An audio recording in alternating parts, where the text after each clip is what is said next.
Assalamualaikum warahmatullahi wabarakatuh. Sampai ketemu ya?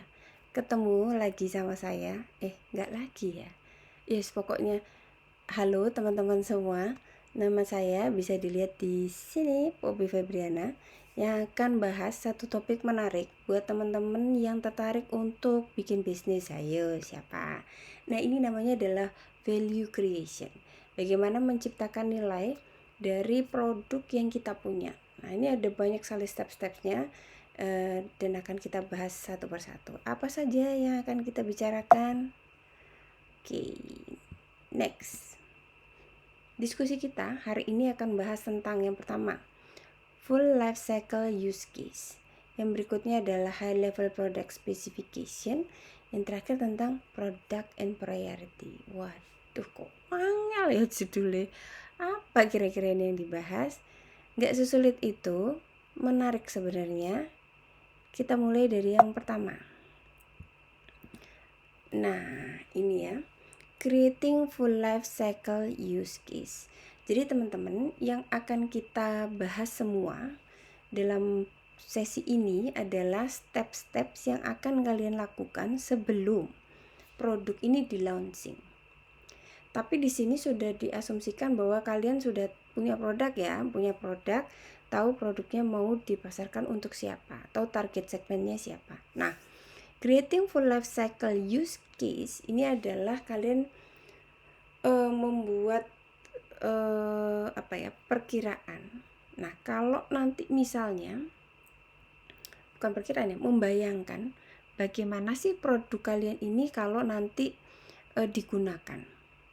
Dan ini dikonstruksi atau dibuat digali senyata mungkin. Bagaimana ini orang akan mencari produk kalian, membelinya gimana, lewat apa, setelah beli mereka tuh ngapain ya, mau nggak cerita sama teman-temannya. Nah, pokoknya intinya kalian mencoba mencari pemahaman yang menyeluruh, yang utuh tentang produk kalian. Nah, di creating cycle use case ini tadi. Nah, nggak cuman membayangkan nanti customer itu makainya kayak gimana ya, tapi juga perlu ini di poin yang kedua, gain additional clarity with your team. Jadi kalian juga mesti mencari satu pemahaman yang sama dengan teman satu tim kalian. Loh, ngapain bu? Lah lapo gitu ya. Gini, misal saya punya teman si A dan si B. Kita bertiga sama-sama mau bikin satu usaha bersama jualan buah. Tapi yang ada di benak saya ternyata toko buah itu adalah toko buah yang kayak di supermarket, yang rapi dibungkusi satu-satu. Si A enggak. Dia membayangkan buah yang pokoknya murah. Harga ini ditekankan. Gak usah dikemas api-api, gak popo, yang penting murah. Si B beda lagi. Dia akan memilih buah yang khusus impor. Nah, ini yang dimaksud kenapa perlu adanya kejelasan dengan teman satu tim tentang apa sih produk yang kalian tawarkan sebenarnya. Karena kalau bicara tadi contohnya satu produk yang sama itu bisa punya persepsi yang berbeda-beda. Ya, jadi menyamakan persepsi. Mencari tahu dari customer dan menyamakan persepsi dengan teman satu tim yang membangun produk. Nah, oke. Langkah-langkahnya. Sebelum ke langkah-langkah. Gampangnya teman-teman, sebenarnya akan kita lakukan nanti. Jadi ada 10 langkah nanti ya.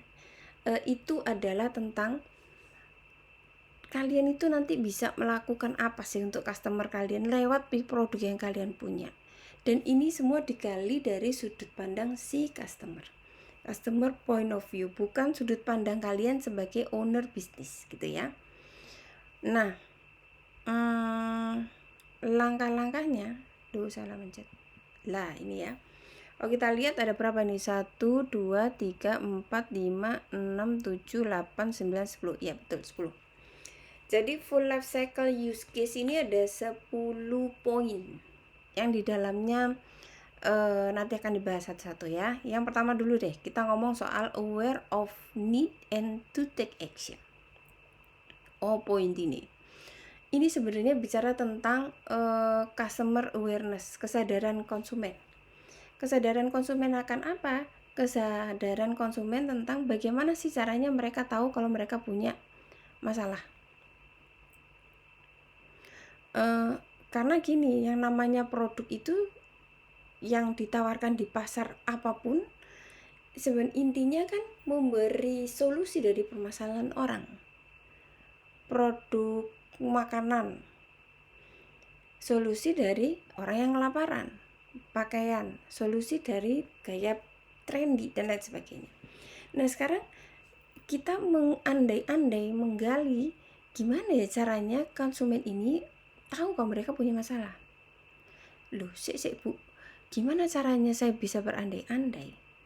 Saya nggak tahu.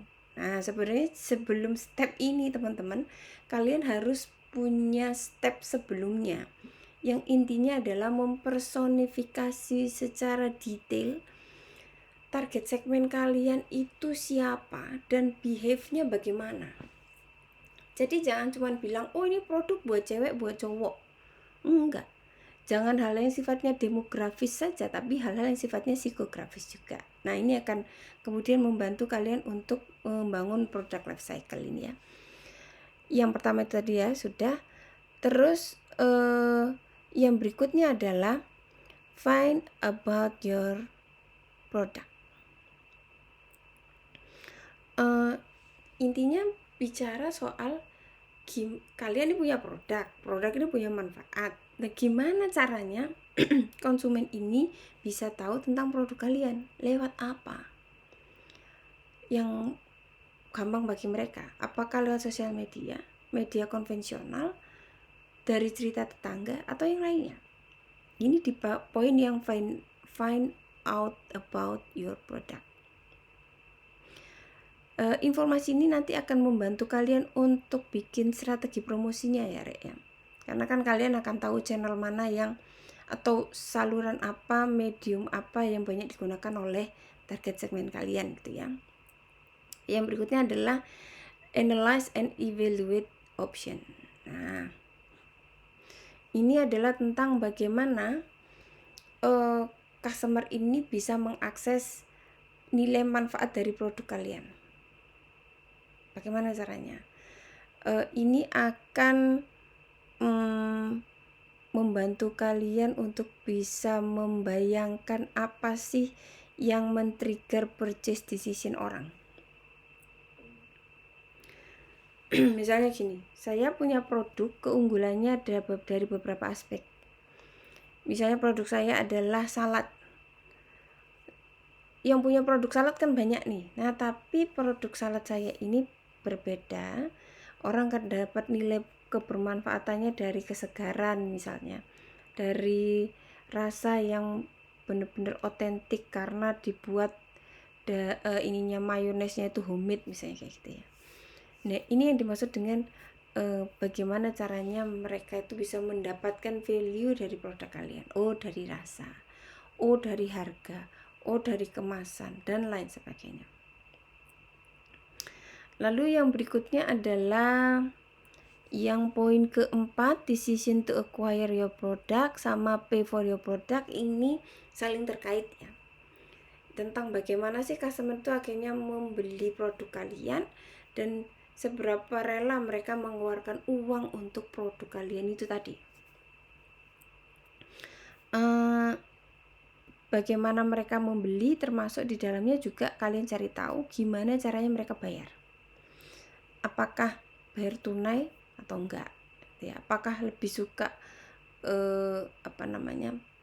lewat belinya itu lewat orang kulaan gitu ya, distributor, atau lewat toko yang nyaman, nggak ketemu banyak orang dan sebagainya. Dua hal ini nanti akan sangat menentukan cara kalian menentukan pricing ya, atau penentuan harga, strategi harga. Tentu beda ya antara orang yang memilih menemukan produk kalian di tempat-tempat kulaan. Mereka pasti orang yang sangat sensitif harga. Selisih 100 repes 100 perak dikejar. Tapi kalau orang yang memilih untuk membeli di toko yang nyaman, gede, enak, wapi, oh enggak. Yang mereka utamakan adalah service, gitu ya. 1, 2, 3, 4, 5. Lalu kita bicara tentang install and use your product. Bagaimana sih orang ini kalau mau menggunakan produk kalian tuh ya opo? Apakah kalau ini makanan langsung dimakan? Atau perlu digoreng dulu? Atau sebelum digoreng harus dijemur dulu? Ya. Install ini jangan dimaknai sekedar untuk barang-barang, misalnya produknya berupa aplikasi ya. Intinya adalah bagaimana caranya orang ini menikmati produk kalian. Habis beli terus diapain? Dibuka bungkusnya ada berapa lapis gitu ya. Setelah itu langsung dimakan atau enggak dan sebagainya. Pun demikian kalau yang sifatnya diinstal. Nah, diinstal itu butuh komputer spek apa? Terus cara nginstalnya piye dan kawan-kawan. Setelah diinstal diapain lagi dan seterusnya ini ya. Install and use the product. Nah, ini nanti akan menambah informasi bagi kalian untuk menentukan value proposition dan positioning. Apa bu positioning? Ini bahasan lain lagi sebenarnya, bukan bahasan lain sih, bahasan yang berbeda tapi terkait. Positioning itu intinya tentang bagaimana mencuri ruang di ingatan target konsumen. Kok pakai mencuri sih bu? Gini, kalau zaman dulu mungkin satu kategori produk tidak banyak saingannya, tapi sekarang saya tanya sampo berapa merek ya bisa kalian sebut? Lebih dari 10 jari saya pasti bisa kalian sebut. Merek A, B, C, D dan konco-konconya. Nah, kalau merek A, B, C, D ini semua dipromosikan dengan pesan yang sama, bilangnya bahwa sampo untuk rambut brodol A, B, C, D sampai 10 produk itu semua sampo untuk rambut brodol. Maka orang kalau mau beli, dia tidak akan punya preferensi terhadap merek tertentu. Karena apa? Si A itu juga sampo buat rambut brodol, B juga, C juga, D juga. Kalau A nggak ada ya gampang aja ngambil B, B nggak ada ya cari C, C nggak ada cari D. Nah, tetapi kalau kalian itu punya positioning yang berbeda, ini untuk rambut rontok tapi yang punya sensasi dingin. Ini buat orang yang di Surabaya, Sidoarjo ya toh, yang panasnya hot potato seneng. Terus yang satunya, bukan, ini bukan untuk rambut brodol, tapi ini untuk mengkinclongkan rambut yang hitam. Lain lagi. Yang merasa rambutnya nggak pernah dicat, pingin hitam mengkilat, ya pakai itu. Yang satunya lagi sampo buat rambut cet-cetan. Nah, maka yang rambutnya ini apa namanya, koyo arek layangan niku yo, dicet abang. Nah, dia akan cari sampo itu, bisa mempertahankan style layangannya dia itu tadi. Itu tadi tentang install your product ya. Nah, terus yang berikutnya ini masih kaitannya sama produk, juga tentang receive support dari produk ya. Artinya kalau sudah beli itu ada nggak sih penanganan lebih lanjut, petunjuk pemakaian, customer service dan lain sebagainya. Terus yang berikutnya, can quantify value from your product. Ini adalah tentang bagaimana customer itu akan menghitung keuntungan yang mereka dapat dari menggunakan produk kalian. Dan ini bisa dari berbagai aspek ya. Mulai dari aspek harga, aspek manfaat, aspek rasa, dan lain sebagainya. Dan itu nanti akan tanpa disadari itu orang kan ngompernya itu akan membandingkan itu semua gitu. Ya. Terus yang berikutnya adalah buy more product. Apa sih yang bikin orang itu tertarik untuk membeli produk kalian lagi? Apa sih yang bisa membuat kalian lebih engage sama customernya, punya ikatan yang kuat dengan customernya? Apakah misalnya kayak kalian mungkin yang lagi menunggu 12 ya kan, yang punya member akan punya keuntungan, bisa dapat diskon lebih, bisa dapat bonus-bonus potongan yang lebih banyak dan sebagainya. Itu adalah cara yang digunakan untuk engage dengan customer. Terus yang terakhir adalah tell others about your product. Ini tentang gimana sih customer tadi setelah beli cerita ke orang-orang kan? Kalau cerita, gimana ceritanya? Caranya juga gimana? Langsung ngomong atau lewat sosial media atau gimana? Nah, ini perlu dicari tahu juga supaya kalian bisa mendapatkan yang namanya testimonial. Nah, testimonial ini penting karena kalau kita ngomong misalnya strategi promosi yang lawas tapi bertahan sampai sekarang itu ya word of mouth. Lebih percaya mana kalian? Iklan sama ceritanya orang yang sudah pakai produk itu. Itu yang dinamakan word of mouth. Ya ceritanya orang yang sudah pakai produk loh. Lebih real. Iklan di mana-mana ya kecap nomor 1. Paling bener, paling wapi. Gitu ya.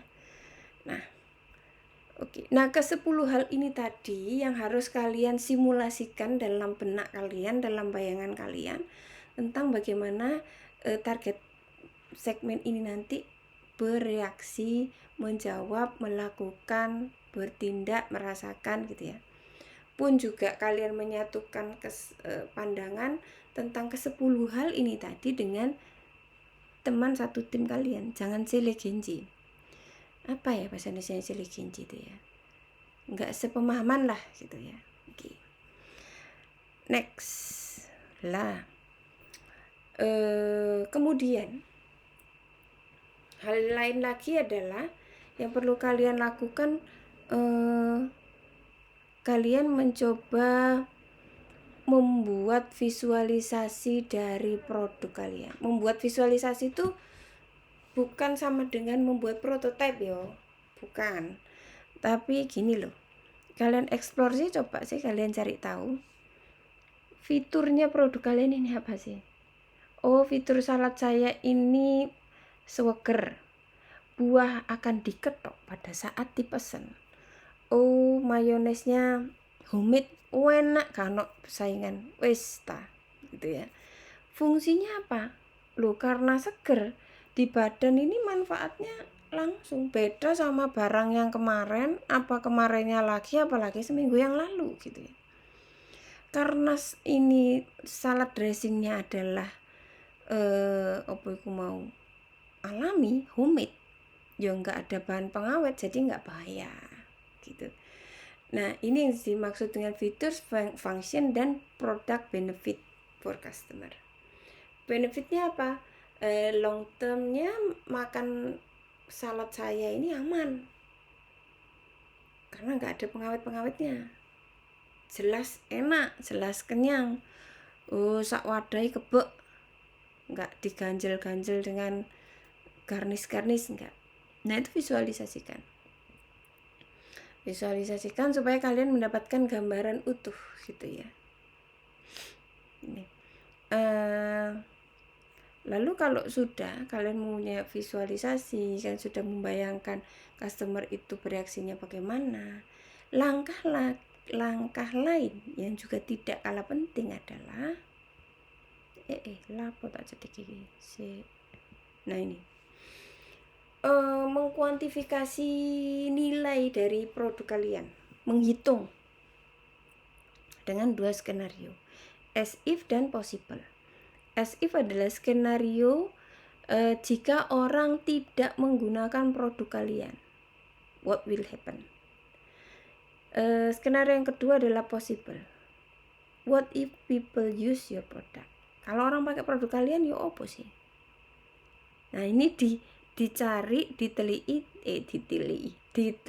ditelaah, dihitung itu mana berapa banyak sih value proposition ini tadi, cukup kuat nggak nantinya. Ini penting ya teman-teman, supaya kalian juga bisa mengcounter. Misalnya nanti customer itu bilang, loh lah iki lak salate podo sih ambek teh elek iku. Kalian nanti bisa ngomong, oh enggak, kalau yang punya si elek itu begini, sedangkan punya saya begini. Nah, sekarang gini, ngomong skenario as if ya, kalau tidak pakai produk kalian apa? Oh, kalau nggak pakai produk saya itu, maka orang tidak akan mendapatkan kesegaran sensasi buah yang sesungguhnya, misalnya gitu. Tidak akan bisa merasakan manfaat sehat dari salad, karena salad dressing yang terlalu banyak pengawet. What the possibility if they use your product? Oh, lebih sehat. Oh, enak, krius karena seger buahnya ini semua. Bukan yang kemarin nggak akan keras gitu. Kalau lawas kan. Terus karena ini homemade, aman, dimakan siapapun boleh, tidak ada pengawetnya. Nah, kondisi-kondisi ini yang bisa kalian lakukan, karena ini kan konteksnya adalah kalian belum launching produk loh ya, belum launching produk. Nah, kalau sudah tahu ini tadi, maka kalian sudah bisa memetakan ini produk saya itu kekuatannya apa, kelemahannya apa, mengcounternya dengan cara bagaimana gitu. Karena kalian sudah membuat skenario as if dan possibility tadi. Dan kalau kalian mau menggunakan hasil dari riset kecil ini tadi untuk strategi komunikasi, ada baiknya kalau supaya bisa mendapatkan kredibilitas itu jangan terlalu over value gitu ya, atau over promise. Ojo kakek janji tanpa bukti ya. Lebih baik under promise over deliver, memberi lebih yang Anda bayarkan. Jadi orang merasa puas. Kalau sudah puas, ya insya Allah akan order lagi, merasa ada ikatan misalnya gitu ya, merasa lebih nyaman, merasa lebih diuntungkan. Nah, itu adalah hal-hal yang akan membuat orang repeat order, tertarik dengan produk kalian, lebih menjadikan produk kalian yang utama dibanding merek yang lain gitu ya. Nah, itu kira-kira teman-teman dari yang kita bahas 3 poin sederhana ini tadi. Dan itu tolong kalian camkan. Mungkin kesannya alah sing disampaikan Bobi bias. Mungkin biasa kesannya ya, tapi sebenarnya kalau digali itu sangat mendalam. Dan memang penting bagi kalian untuk tahu sangat detail tentang produk kalian dan customer kalian pun juga dengan kompetitor. 3 step yang kita pelajari ini tadi mengcover itu semua. Nggak bisa kita mengeluarkan produk asal mau kita saja, tanpa kita mempertimbangkan apa yang ada di luar sana, kompetitor bagaimana, customer maunya apa, gitu ya. Mudah-mudahan yang kita pelajari hari ini walaupun tidak banyak bisa bermanfaat buat teman-teman sekalian. Jangan takut untuk mengambil langkah menjadi entrepreneur. Terima kasih. Assalamualaikum warahmatullahi wabarakatuh.